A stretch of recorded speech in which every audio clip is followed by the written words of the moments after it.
ചുങ്കത്ര ഗ്രാമപഞ്ചായത്ത് bus stand വലിച്ചെറിയൽ മുക്ത bus സ്റ്റാൻഡായി പ്രഖ്യാപിച്ചു. മാലിന്യമുക്ത നവകേരളം ക്യാമ്പയിന്റെ ഭാഗമായാണ് പ്രഖ്യാപനം. പ്രഖ്യാപന ചടങ്ങ് ഗ്രാമപഞ്ചായത്ത് പ്രസിഡന്റ് ടി.പി. റീന ഉദ്ഘാടനം ചെയ്തു.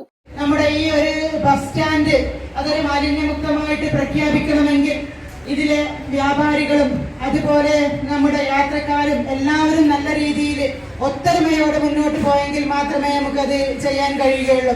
അപ്പൊ ഈ വലിച്ചെറിയാൻ ഈ പ്ലാസ്റ്റിക് ബോട്ടിലുകൾ അതേപോലെ പ്ലാസ്റ്റിക് കവറുകൾ അത് വലിച്ചെറിയാതെ ഇപ്പൊ പഞ്ചായത്തിൽ നിന്നും ഇന്ന് സ്ഥാപിക്കുന്ന ഈ ബൂത്തിൽ കളക്ട് ചെയ്യുക. ഇത് ഇന്ന് ഒരു ബൂത്താണ് നമ്മളിവിടെ സ്ഥാപിക്കുന്നത്. അതുപോലെ ഒരു 2-3 ബൂത്തുകൾ നമ്മുടെ ഈ പഞ്ചായത്തിന്റെ ബസ് സ്റ്റാൻഡിൽ സ്ഥാപിച്ചിട്ട് ഏറ്റവും വൃത്തിയുള്ള ഒരു ബസ് സ്റ്റാൻഡായിട്ട് നമുക്കിത് മാറ്റിയെടുക്കണം. അതിനെല്ലാവരുടെയും സഹായ സഹകരണങ്ങൾ വേണം.